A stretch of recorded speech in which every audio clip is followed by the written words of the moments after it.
What's up, everybody? My name's Nate, and I wanted to talk to you guys about something that's been on my mind recently, right? And it's going to be about why games today, especially AAA games, are failing in not only story but character development, and why the game design in general is becoming shittier and shittier. Um, and my main thought to it is because the casual gamer doesn't know what good game design is. And because they don't know what good game design is, it allows game companies to keep putting out terrible games with no character development, no context, really no campaign, if any campaign, and it makes them money, right? I think the casual gamer is the consumer at fault, right? The company is at fault because they don't care what they're putting out as long as it makes them money, whereas the casual gamer is at fault because they keep buying games that aren't good, right? Now, with that being said, casual gamers are the people who, have an eight hour a day job, a 9 to 5, have a kid, have a wife, only can play games for an hour or two a day. But here's the thing, though. I know as a quote-unquote adult that even when I do have only an hour or two to play video games, which I will make myself I'll be able to play games for longer, to enjoy longer and better games, even if it takes more time, right? Because I know what good game design is, and I know I rather take the time to play the longer games than to play shit games. Okay? These games are coming out just with no content, no campaigns, and people are wondering, why do these companies keep doing this? It's because the casual gamer is allowing it, right? They're the ones who keep feeding money into this ugly, monstrous machine of the gaming industry, and of course the gaming companies are just gonna keep putting out less content to keep making more money, right? More money, less time makes you more money. But with that being said, the casual gamer doesn't know what a good game is, right? They haven't played old Call of Duties. They haven't played the old Halos. They haven't played Star Wars Knights of the Old Republic, The Witcher. They haven't played through all the games that someone like you or myself have, right? They aren't vocal. Even if they were vocal, they wouldn't care about what they're playing because it's not something they really give two shits about. But here's the thing.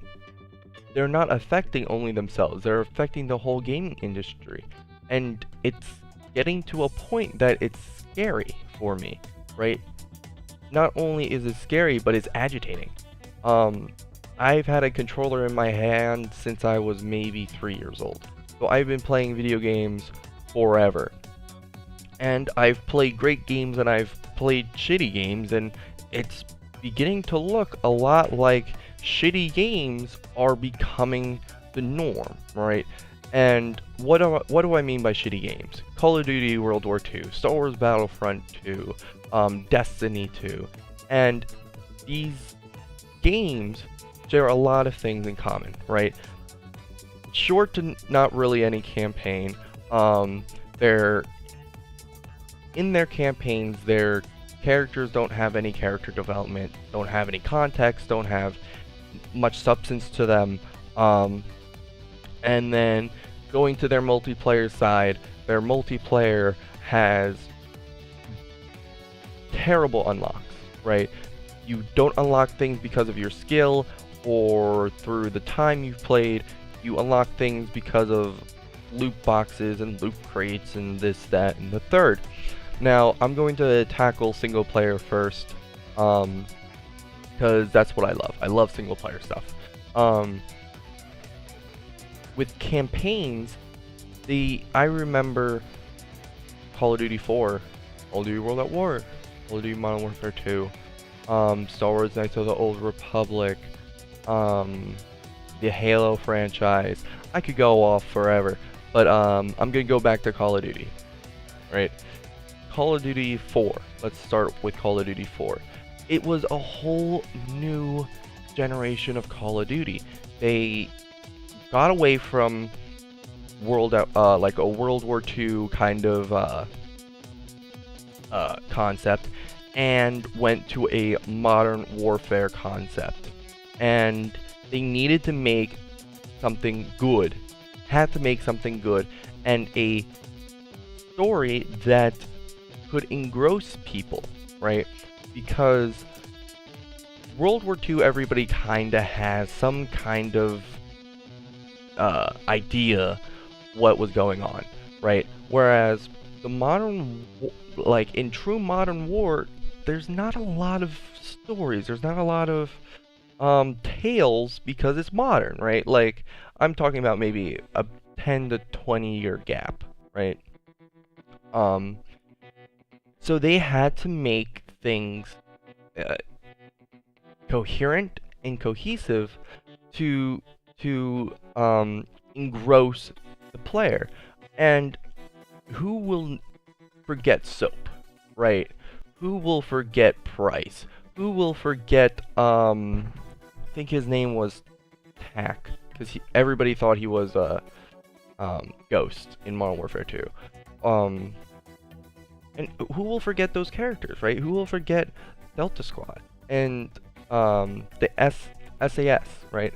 The 141 Task Force and that kind of stuff. Or Zakharov.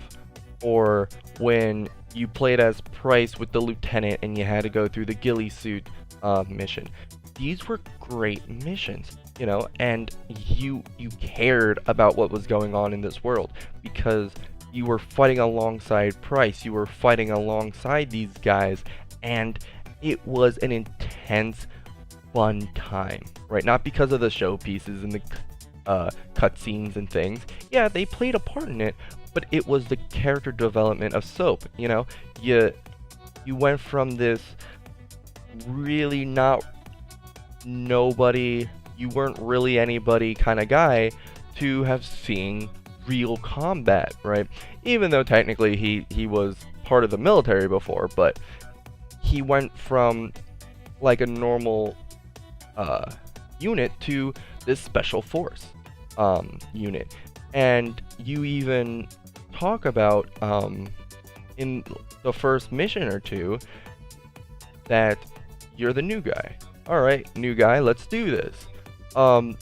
It was a very, it drew you into the story, it drew you into the world, it set up the Call of Duty lore, and it did it well, right? Now, piggybacking on that, let's go to multiplayer, right? After multiplayer, I'm probably gonna be jumping back and forth between single player and multiplayer points. So, going to multiplayer, when you went into multiplayer, right?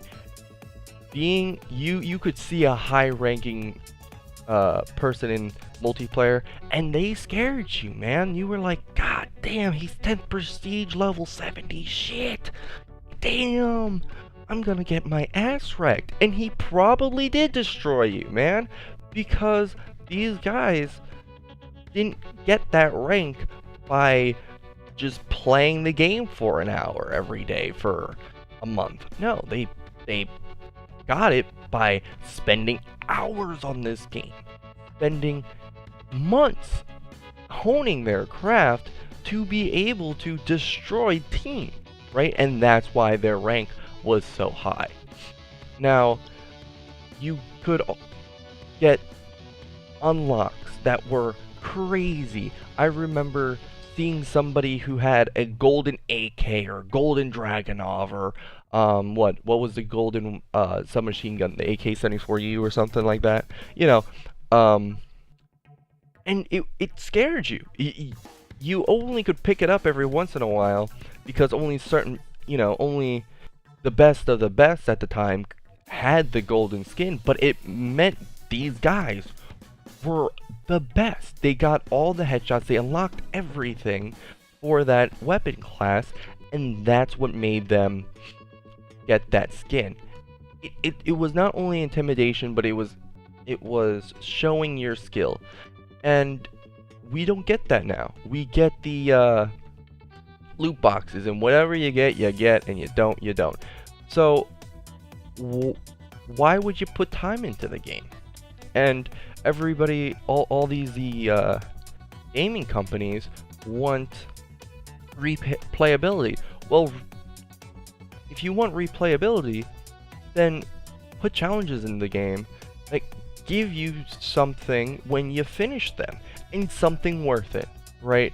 Don't give me a concept art or something. Yeah, give us concept art, but that's every game should have concept art. Like, that's bare minimum. Give us challenges. Let us unlock something. Let us unlock our skins and our attachments and stuff, right? Who cares if these people don't have the time to?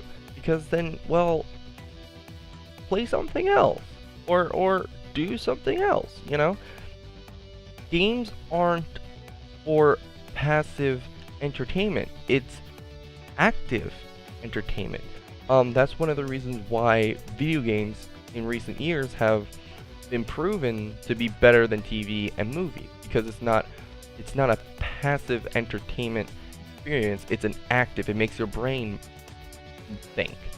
And with that being said, why are we allowing companies to give us almost a passive entertainment experience, right? And going back to my main point, it's because casual gamers are looking for passive entertainment experiences, right? Because they don't have the time to be putting in hours of video games. But who cares? If the game is good by itself, you should be coming back to the game even if you only have an hour, right? Like I said, when I have a 9-to-5 job, when I have an 8-hour job, I will still go back to games even if I don't have the time to play some of them. Like one of the a good example of this is The Witcher 3. I would love to put in more time on Witcher 3. I don't have the time to, and mainly it's because my PC couldn't run it smoothly when I got it, so I couldn't play it when I had the time to. But it's one of those things where I want to play it, and I will. And I've gotten through most of it. But I'm not saying it's a shit game. I'm not saying I'm never going to play it. I am going to play it. I almost finished it.